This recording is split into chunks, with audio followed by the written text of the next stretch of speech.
Hello everyone, this is Roger Grant. I'm one of the co-leaders of the CSI BIM practice group.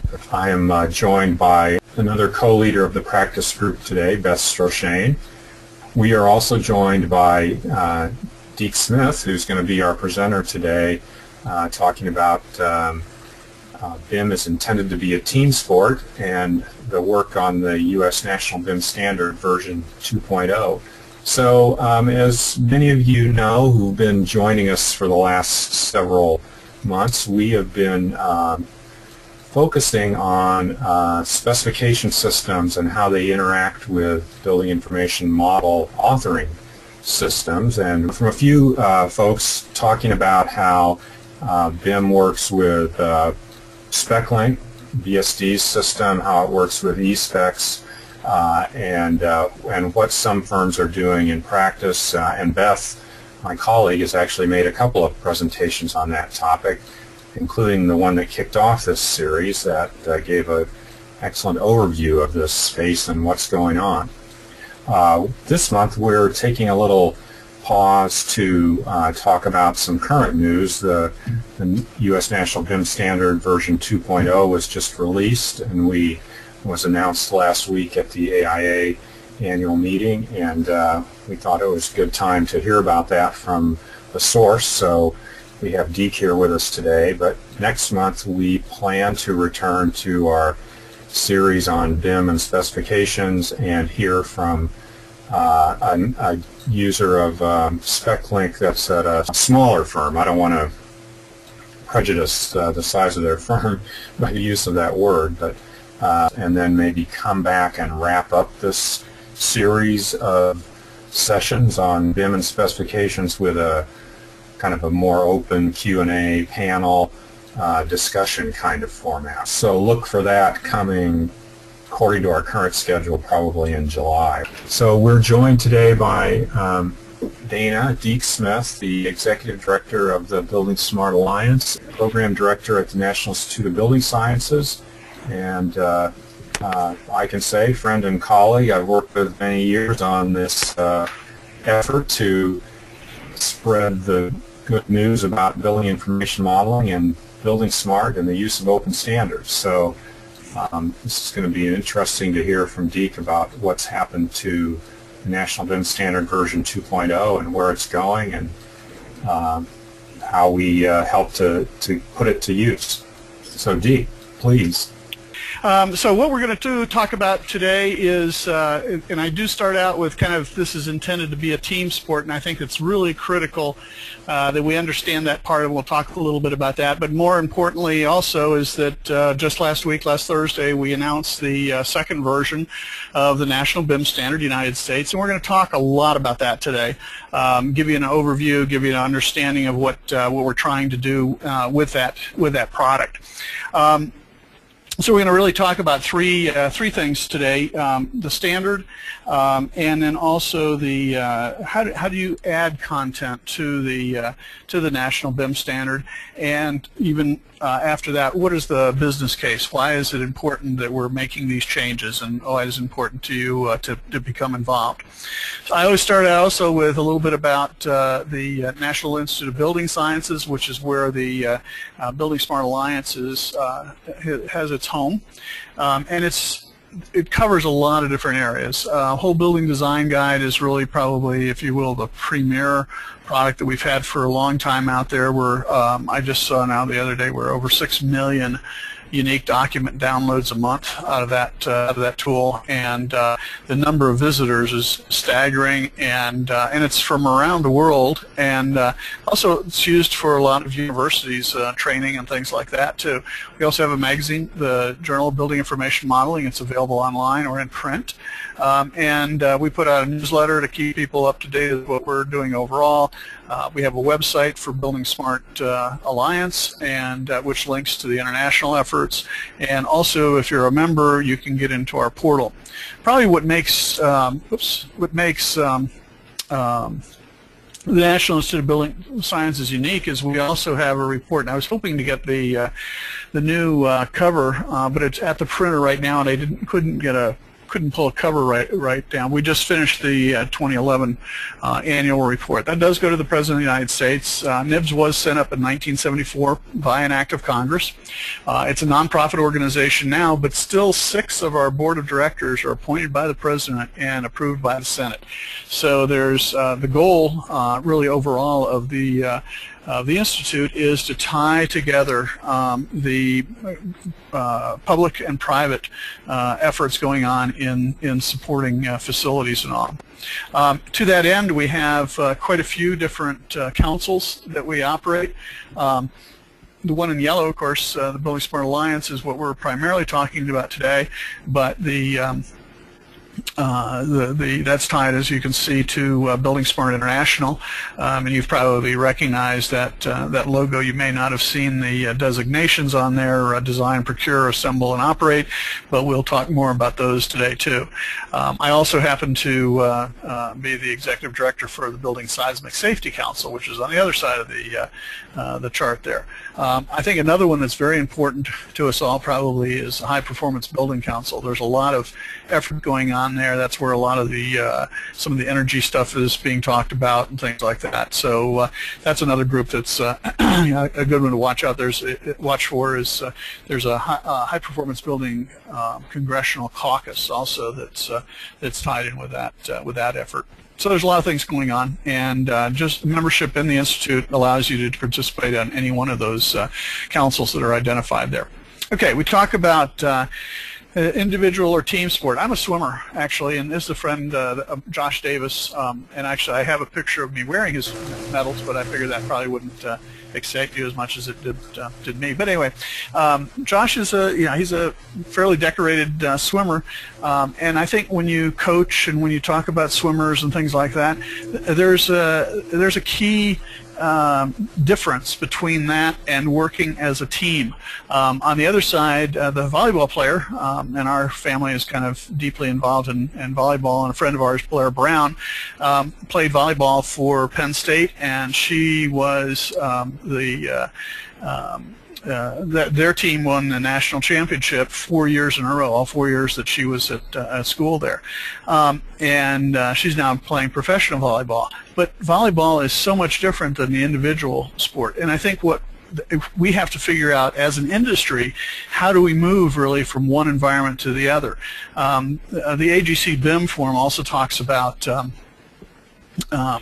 they talk about lonely BIM versus collaborative BIM, and I think that's again what we're trying to shift, is how do we get to an environment where we're working together as a team throughout the whole life cycle, and so that information that we are working from, we know where it came from, who the authoritative source was for it, and vice versa. We also have an idea of who might need our information that we're producing, so that we can provide that and make sure that we're providing them the information they need. Right now what's happening a lot of times is designers will provide a model to the contractor can't use it the way it's set up, so they build a new model. And that's not really what we're trying to do with BIM. That's not going to be helpful over the long haul. So we did launch the National BIM Standard, as we say, and it's for everybody. You know, it is for everybody on the team, and a lot of the things that are going into it are coming, from a lot of different directions. We certainly want to thank all of our sponsors that are making it possible. And as you can see, we've got representatives from these are the folks that are really financing the effort, and we've got representatives from lots of different areas. But we also have alliances, and those alliances are through MOAs, memorandums of agreement. And what we're trying to do there is to focus on different areas. You can see the ones across the bottom are, actually they're all looking at cost engineering related issues. Actually, we have something going, also in the specification area, certainly with CSI, but also FAIA is looking at some of those issues. So we have to work, more closely with those groups. The NICA, MCAA, SMACNA, obviously MEP. IFMA I2SL is looking at facility management. And so these are, like I say, these are some of the alliances that we have. And we'll talk about how these play into all of this as we go on. This is the cover of the National BIM standard. However, you'll rarely see it because it's not a printed document. Whereas the version 1 of the National BIM standard, you could print out, you could turn, it was a PDF and you could print the whole thing. We're really trying to go a little bit more green here and deliver it on the web, and with the idea that ultimately will be, it would be almost impossible to print out. The content isn't too much yet, but you conceivably could print it out. But if you look at all the links and the hyperlinks to everything else, it already is a fairly sizable document. We'll talk a little bit more about how we're delivering in a minute. But this is really the first consensus-based open BIM standard. Consensus is important because it says a majority of the folks involved are going to use this approach. It's an agreed-to approach. So this is important not only to the practitioners, but also to the vendors who are writing software, because they now can go out and have much more confidence that this is a direction that they want to. They can write the software to support, and the majority of the people will support it. That's having these standards in place is the only way we're truly going to be able to achieve interoperability. It's not much simpler than that. I mean, we have to have an agreement of how people are giving information, how people are taking information in order to be able to have that interoperability. It is certainly growing into an industry-wide effort, I would have to say. That we were probably initially more AE-centric. The C part of the world kind of came on board when they found that there were really huge benefits to that portion of the industry. The facility managers are still kind of waiting in the wings, and that's been based on the fact that we haven't really produced great information for them for a very, very long time, and so they've had to kind of set up their own way of collecting and using information. So now when we tell them that we can provide good information to them, they're still a little skeptical. It's also based on international standards, and we'll talk a little bit more about that and where that whole effort is going. So the content model, there's really three types of things that are included in this. There's reference standards, which we go out and look at ISO standards and things like that, ASTM, ANSI, ASHRAE, whatever kind of consensus standards that are already out there, and use those as kind of the basis on which to really develop everything else. The next circle out there is information exchange standards. So those, for example, one of the reference standards would be, say, like IFC, which is ISO 16739, and that's a great number of software programs now support that standard. So now we can start building information exchanges using the variables that are identified in IFC. Deke? Yes. Yes. You might want to just, I know how these acronyms get embedded. Oh, sure. I guess I didn't say in our conversations, but not everybody is clued in. So. Okay. Well, IFC is Industry Foundation Class, and like I mentioned, it is an ISO standard. It is based on STEP, which has been, and I can't even remember what that stands for anymore, but something about product delivery. So it is, like I say, widely used. It's a standard that has been under development for probably about 10 years. There's now a growing number of people that are starting to use this standard, and it's also what really I think just recently has happened that's really notable is that other groups are starting to add on to that standard. For example, there's now an IFC for infrastructure effort that's started up. So now they're looking at not only the horizontal construction that typically is associated with facilities, but now we're looking at I said vertical, I meant. Now we're starting to look at horizontal construction like bridges and roads and things like that. And so instead of what they're now doing is taking advantage of what's already in IFCs and then expanding on that with adding more things to it.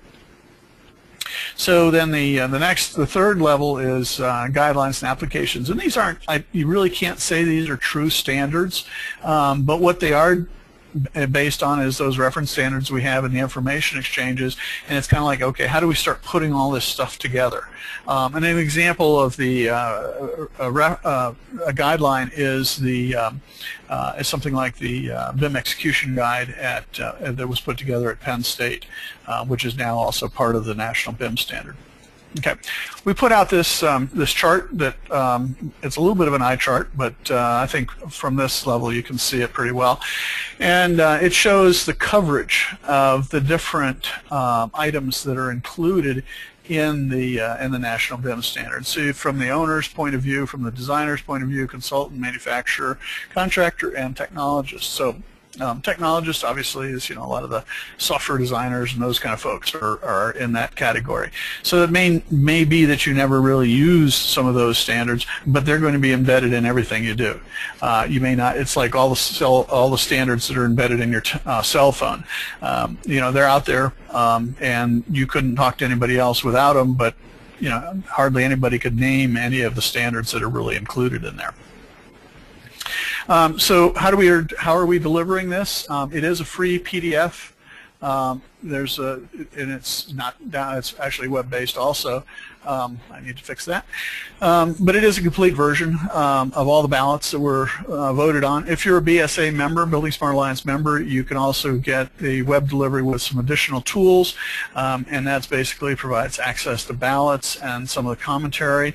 And you can create a My NBIMS, so you can customize and only see certain sections if you want to do that. And again, that's probably going to be much more important over time as we get more and more content. And then there's also a wayfinding capability. We're looking at the future when we get some resources to create an ebook version, and that would be for downloads, tablet devices, and things like that. And it'll probably be in the realm of 99 cents, so it's not going to set anybody back to be able to get that.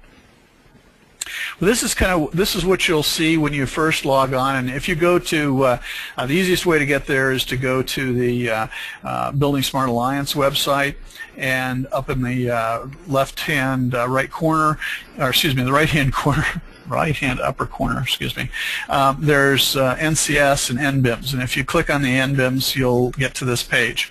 And you have two options here to get in. One is to enter your login and password if you're a BSA member, and that's the same password that you'd log into with your to the portal. And then the other alternative, if you're a non-BSA member, then you can just click on that on this icon down here that says non-BSA member access. Okay, so once you're in there, and this is looking at the downloadable PDF version, and it is downloadable, and you can pull it and look at it that way. But it also, if you click on these different titles, that's what explodes those into the full documents. So it's really it is all PDF, and you can download it and you can print it, but again, we really recommend not and being able to use it online. When you do it that way, use it online, you can also get out to all the hyperlinks, and there's a tremendous number of hyperlinks to tie all this stuff together. The other, if you get into the member version, you'll see over on the left-hand side, you'll see the table of contents, and that'll kind of stay with you the whole time. It's you get a duplication of that table of contents right now in this section, but again, if you click on any one of these items, it'll take you to that area and allow you to get into it. And look at the entire product. I didn't mention before, but we have a wayfinding tool. And that actually is kind of set up in four different groups. If you the first three, let's see if I can draw this across, tie into those the first three on this list over on the key. The second, the group in the middle are the let's see if I can actually, the four on the bottom is probably easier for me to draw it that way, and then whatever is remaining is going to be so the four on the bottom, you can say if you're a designer, or if you're in the procurement area, or assembly, which is the same as construction and all, or if you're operate, you can click on any one of those buttons, as well as then identifying what role you play. Are you an architect, engineer? Are you a builder, a manufacturer, owner, operator, or what area you want to see it in that regard? Or at the top, you want to look just at the reference standards, which we talked about earlier, the information exchange standards, or the practice documents. So you can fill out this little matrix, if you will, hit the search button, and then up will pop the sections of the standard that match with that criteria.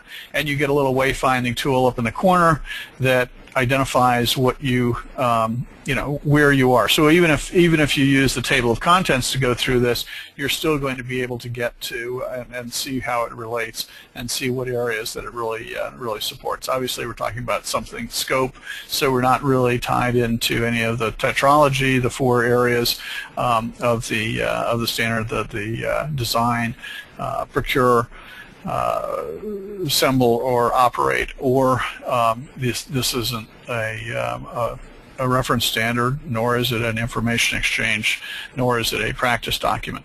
So that's why you get that type of configuration and scope there. I might also point out, if you click on this little button up here, this add button, that's actually how you go out and create your customized NBIMS. So that's, and then once you get into that, which I think is the next slide, then this is the customized version, and then what it allows you to later, you can go back, and if you go back to the other page again, it'll, instead of saying add, it'll say now delete. So you can go and take out a section in your customized version. Again, this is potentially another way that you could go in and print just a section. And again, we don't encourage printing, but it is not completely out of the realm of possibility.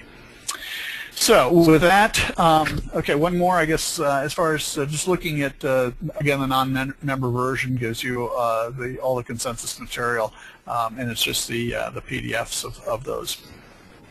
Okay, I think at this point what I'll do is stop and see if there's any questions that are out there, and let me see if I can just blow this up a little bit, because I know there are some. Let's see. No, I guess there's just comments from the staff. Sorry about that. Okay, so if there are, Deke, maybe you're going to get into this, but I know people will be interested in the Omni class tables, where and how they fit in. I know a couple of things have shown that, but I don't know if you're becoming to more that shows what it's in the different levels of the standard, but that could be interesting to see. Okay, sure. I will, I'm not actually going to, I wasn't going to, on this overview, I wasn't going to get into detail, but certainly that is an area that is important to you all. So let me actually go back a couple of slides, back to this chart that we had showing the, oops, not back too far, back to this this slide, and say that really one of the main, a big section of what we're doing is related to OmniClass. We fully support OmniClass and where it's going, but not all the tables were balloted this time. I think listening, Greg said there's probably going to be another at least 4 or 5 tables that will be balloted on version 3. But overall, you're aware of, course, master format and uniform matter really trying to hopefully give way to table 21 and 22 in OmniClass. And so we look at, you can see again the green bubbles. We have OmniClass services, we have OmniClass spaces by function, we have OmniClass products, elements, work results, those are already have been voted on and included in the national BIM standard, and so that we're therefore using those in the organizational structure primarily of the information exchanges. And I'll say on the information exchanges, what those really are is going through and defining how we need to change the way we do business. It's building a diagram of how we're going to do business in the future, and be able to, which identifies who are the authoritative sources for some of the information that you're going to need to do your job, and then likewise, as I said earlier, who are you handing information off to? One of the other pieces that was that's actually identified in the standard that I think is really critical to all of this is both information assurance and metadata. Metadata is just data about data, so every piece of information that gets entered into the model really should have your name and the purpose of, when you loaded it, what purpose it was put in there for, so that your intellectual property is protected, and that's where the information assurance comes in, that nobody can change that and say that you're not the author of that piece of information. That will the information that you put in will always be there, but in some cases it'll be handed off to others. And the example I use a lot of times is probably, if I thought a little bit, I could have come up with one specifically to you all. But I think, I kind of look at an architect that designs a column and says he has a 12 by 14 inch column. When he turns it over to the structural engineer, and the structural engineer says, no, it actually needs to be 14 by 18, the architect, we haven't lost the fact that the architect created the earlier size, but now we've attached and said, okay, this information has been improved or updated by the structural engineer. So now that information is carried along with the rest of the information. And it's really critical, as, again, in protecting your intellectual property as we move through it. And that's one of the questions about, who owns the model. That always seems to come up, but the reality is that nobody really owns the model separately. We all collectively own the parts that we have provided, and we just have to keep track of that. Now, interestingly enough, the software, a lot of software already has that embedded in there. But they haven't turned it on, and I think you probably all know that certainly Microsoft Word keeps track of who created the document, how long you've been editing it, how many keystrokes you've had, and all those kind of things. That's metadata also, and that's the kind of information. Now, it does allow you right now to go in and change, and you can change who the author was and those kind of things, but that's where the information assurance comes in, so that nobody actually can go in. So are there any other questions in that area? I had one question about, is there been a case study that shows how this could work through a project? I mean, this is a great overview of this is the way the world could work, but is there anything where people have walked through the process and I said this step and that step? Not the whole thing, and that's one of the things that I am asking that I'd like to see us be able to do. We've got, we've got examples in every area pretty much now of where it has been used, but there's no project that I know of quite yet, and I will show a couple of projects at the end, but there's no projects that go all the way through the process right now, unfortunately. So, and I think, from the projects I'll show you at the end, you can see where, if we can start piecing these things together and using them on a larger scale, we're going to be just that much better off. All right, let me press on here, because we've still got a ways to go, but and we'll take some more questions at the end if we have time. So let me talk a little bit about where we're going with this. As I said, we call it National BIM Standard, United States, but we really see it as two parts. One is a core, and then the things that are related to or specific to the specific country. So we could have National BIM Standard Canada, we could have National BIM Standard Republic of Korea, we can have any one. And so what we're trying to look at is how much of this can we have as core to all countries? And that's really where the kind of the next step we're going with all this. So how do we grow these? How do we grow these standards? And what we do is we go out and we do have memorandums of understanding with 3 different entities right now: Republic of Korea, Canada, and also United Kingdom and Ireland. And Norway is also planning on picking up and working with this, and they've also been a partner all along, but we just don't have a specific memorandum of understanding with them yet. Now, the memorandums of understanding also go into who has copyright responsibilities and those kind of things. So before we get too far, we'll probably have one with Norway also. But we're looking at, for example, now we start getting into some of the politics of all of this. Right now we're buildingSMART Alliance is really buildingSMART in North America. However, we have some interesting twists, and we have to work with all of these as they come along. We don't really have anybody in Mexico right now that we're working with, but we do have, as we've gone out, as I mentioned, we have a group, NBIM, as a group that we do have an agreement with. Interestingly enough, of course, and that we produce the National BIM Standard United States, and both NBIM and buildingSMART Alliance have been involved in doing that effort. Then there's another group that's rolled along, and it's called buildingSMART Canada. What happened is that another group in Canada said, hey, we think this is important enough to have a specific chapter, and we don't really want to just rely on what the United States is doing. So that added some interest to this whole thing. We've actually have people from both buildingSMART Canada and NBIM on the buildingSMART Alliance and the National BIM Standard United States development effort. So what we're really looking to have happen now is that both buildingSMART Canada and NBIM work together and produce a National BIM Standard Canada. What we'd like them to do is to go through and translate the National BIM Standard United States into French, add in metrics. One of the other groups in buildingSMART Canada is the government entity, and so they'd like to also add some contracting stuff, which could very well be something that we would be interested in down the road.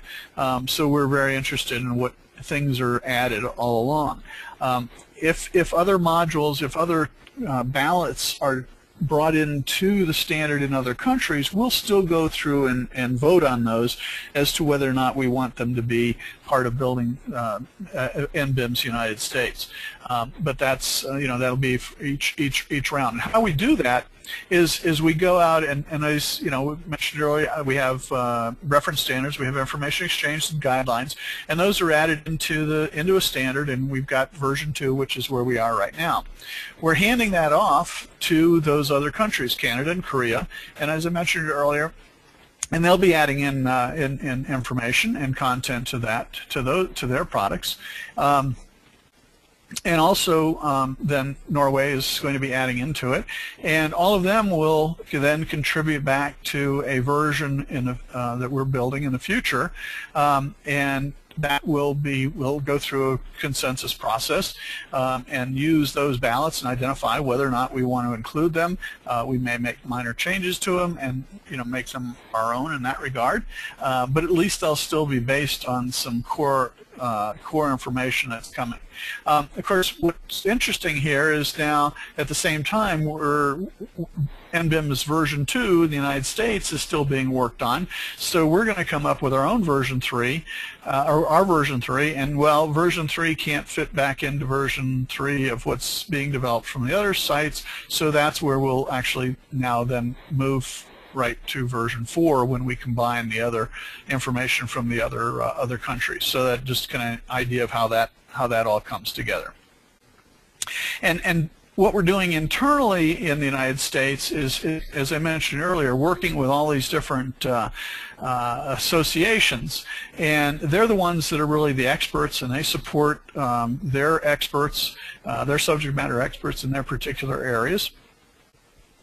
And so what we're looking to them to do is actually go out and really start providing, first of all, a contact. So we have a single point of contact with that organization, just as with your BIM group here at CSI. We have a point of contact there. And then we also ask that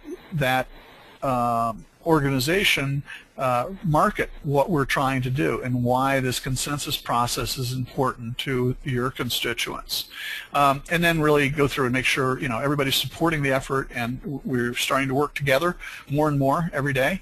And I just got off a phone call with the education group at AIA, and they're working working in that agreement. We're pulling in more people from the different associations, getting people to talk to each other and to coordinate efforts so we don't duplicate anything. We don't want to minimize the opportunity that anybody has to be able to make all of this work.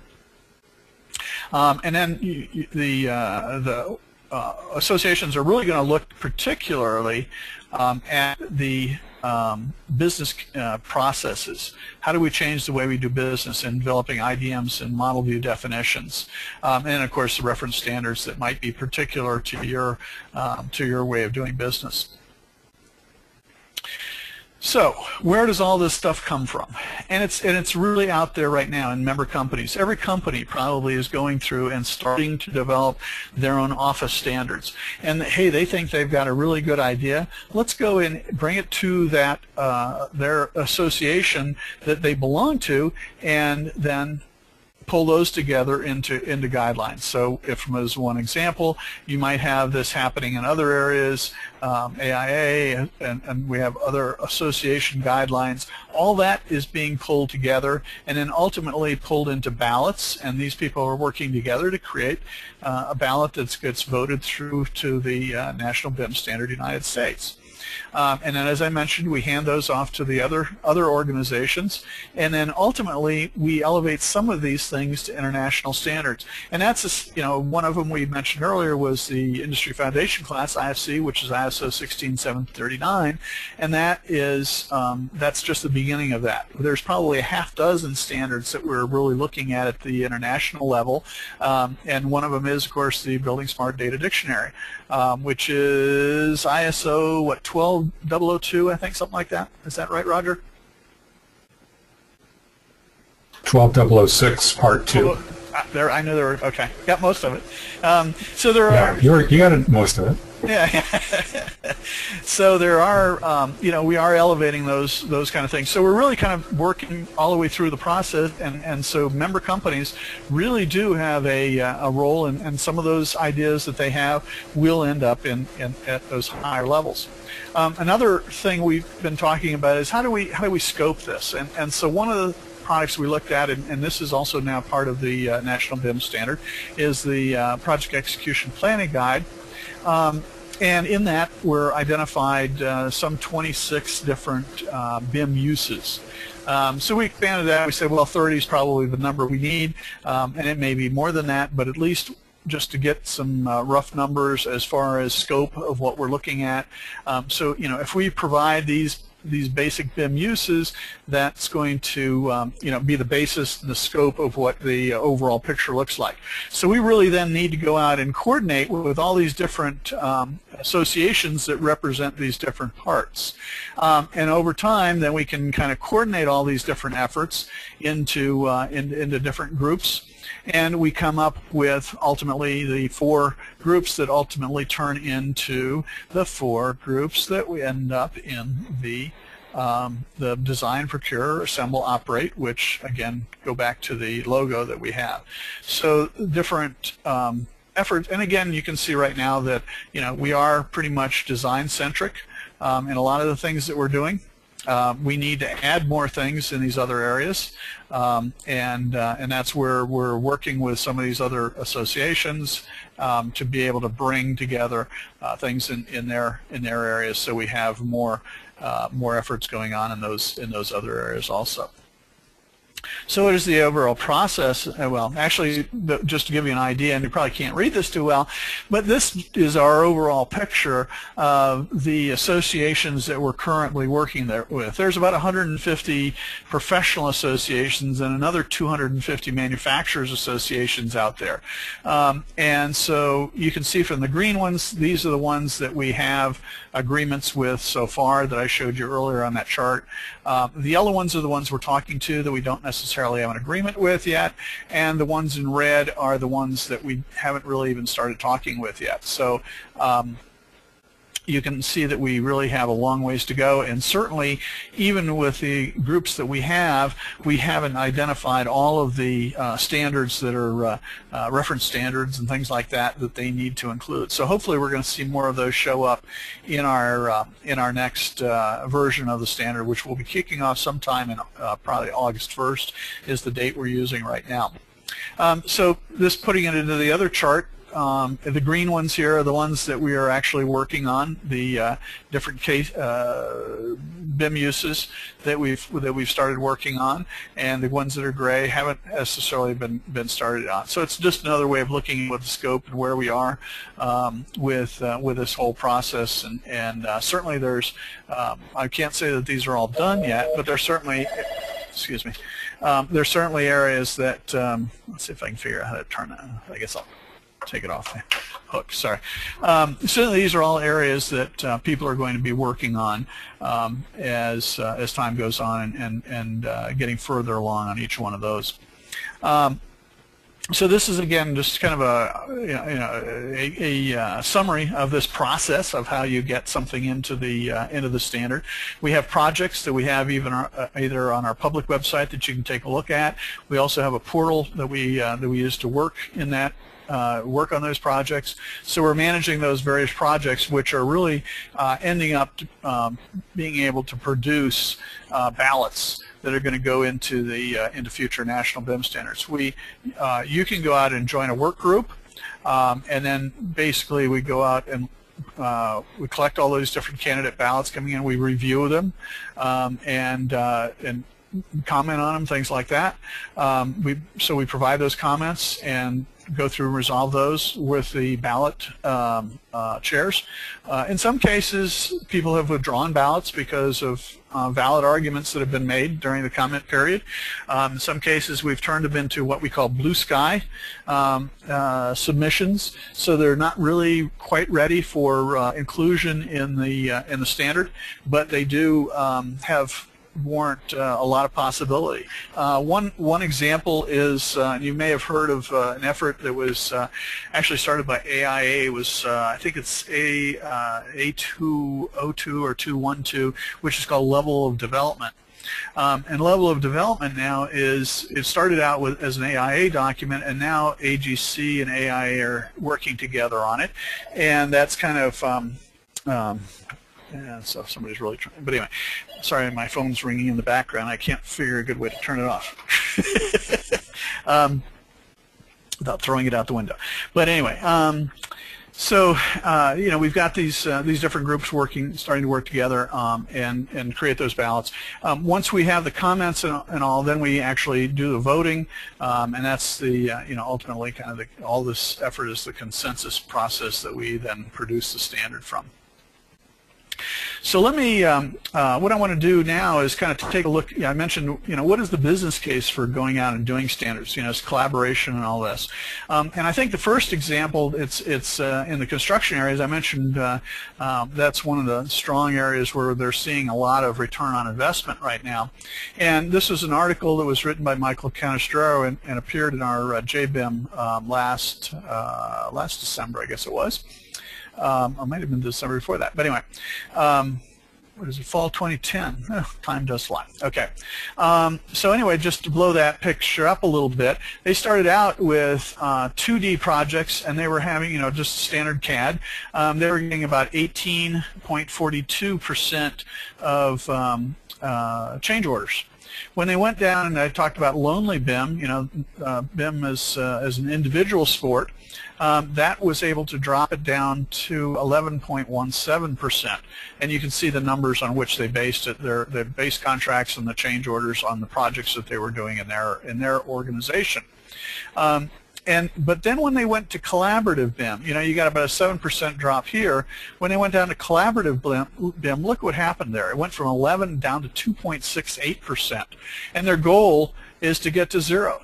And in fact, there are quite a few projects out there now that we can cite that where we identified that they've actually had no change orders at all on the projects. You know, okay, you know, even the owner didn't go back and make changes later on, and of course that always can happen. But there weren't any change orders, you know, from the point of view that the model was produced and then the building was actually produced from that. So we go out, and here's another example, the College of Cinematic Arts, and this is one of my favorites. It's a great project. It was George Lucas gave $175 million to build this project, and he said, I don't want it to fall down in an earthquake in a year or two. And so they built a truly high-performance building. It's energy efficient, it's seismically you know, strong and all, and they were still able to deliver this is on phase 2, which is about $50 million. They were able to deliver 4 months ahead of schedule and $6.4 million under budget. And so that does mean that you can in fact do things faster, better, and for less cost. So that was just one example there, and there's again other examples. Here's another one, the Helsinki Music Center. Music Center is sitting right out here. You can't see all that's going on here because actually right along here are railroad tracks, and over here is a major highway. There's also, this is another major highway going back this way. Not a great place necessarily to put a music center, but what they did is there were 99 contracts on this project, 8 different software developers. It was all, the construction was all coordinated using IFCs, and they were, you know, they were able to keep this project under control. Quite frankly, is what the goal of it was. You can see there's all kinds of different spaces in there. They've got they used BIM throughout the whole thing to you know, look at all different aspects of the construction. This is one of those projects like some of the ones that we've had in the United States where you know, it's gone on forever. So I had a chance actually to visit this a couple of times. One very early in its construction, and just recently when it was just about ready to. It's kind of interesting. All the let me see if I can get rid of the ink. But anyway, so another time when it was just about, I guess it was less than a month from commissioning, the last time I visited. Very interesting. Is that an actual photo, or is that a Photoshop? Yeah, no, that's real. Okay. So anyway, here another example, and this is another one I like. Is it's the Miami Valley Hospital in Miami, Ohio. It's a Skanska project, and you can see in here the toilet modules back here that are being fabricated in this warehouse, and they're all pre-tested and set up. This along in the center here, all these are hallway plenums, or piping plenums. And I'm not sure exactly what looks like door frames and all that kind of stuff are on this side. But what they said in here is that the pipe fitters, instead of being able to do 200 linear feet a day, could do 600 linear feet a day. And they're, you know, in a nice controlled environment, well lit, you know, a safer environment. Better use of raw materials. You don't have the raw materials on the job site. You can actually set up jigs and things like that to, you know, and gibbles to turn these things around so you can get to them, to work on them and things like that. It's all kinds of opportunities that you can have building in that kind of environment. Plus the fact that you're building them in parallel instead of sequentially as you would do on the job site. So a lot of lean construction kind of concepts came into this project also. Another picture here, you can see the toilet modules being installed, and you can see they've got power in them already. They've got plumbing. You know, they've got everything all set. They haven't put the exterior skin of the building on yet. They're bringing these things in and rolling them into place and dropping them to where they're going to reside. this is during construction. Here's those ceiling plans we were talking about earlier up in the ceiling there. And what's really interesting to note in all this is the floor's clean. You know, there's not, the trip hazards really aren't there, except for this, I guess that's a extension cord or something running across there. But you know, the trip hazards and the places and the raw materials, they say lean construction says, you know, typically you're going to move raw materials 7 times on a job site. So you know, you don't have that problem with this. And as I say, it's better for scheduling because now you're building in parallel instead of having to wait for one group to finish.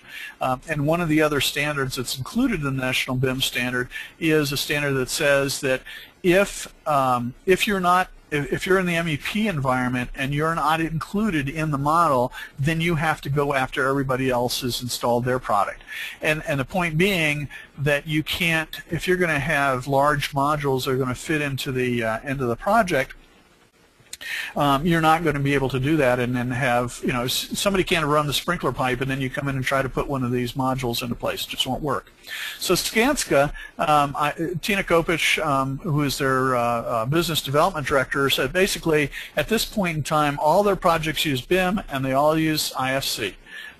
You know, that's just the way they do business now. So I think that's a lesson to be learned, especially when you look around at all the Skanska projects that seem to be won here in the United States at this point. So what can you do to help? It's basically like going to church and providing time, talent, and treasure. We need your help to be able to develop centrally a lot of things that you know aren't developed in any one organization. You know, things like, you know, how do we build the data dictionary that that Roger's involved in? That's something that has to be industry-wide. It might be contributed to by a lot of different people, but ultimately it has to be developed, maintained industry-wide. We're talking about now doing some pull-down lists so we can enter data consistently. We're talking about building an architecture. And a reference architecture overall. So how did all these different things fit together? Well, we mentioned earlier about a case study model where we can go from inception to the end of life. We talked earlier about the re-engineering the models with these information delivery manuals and model view definitions for these different BIM use cases that we talked about from the BIM execution guide. And then we have to go in and certify and make sure that software works, the models work, and the people know how to use all of it. And on top of all that, we have education. So those are things that we have to do centrally as an industry, and we need your help in doing it, quite frankly. We have a bunch of organizations out here that are sponsors. We need quite a few more in order to really accomplish the goal that we have. So there's all kinds of opportunities, and there's benefits that you get in doing that. It's just in the fact that you're involved in, as a subject matter expert, in helping to put some of this stuff together. And with that, I will say thank you very much, and I guess we have a couple minutes left is about all. So if there are any other questions that you've seen come in, Roger, I'll take those. I don't think anyone's sent in any questions, Deke, but if anybody does have any, please shoot them out there. I think they've probably just been listening and trying to absorb it all.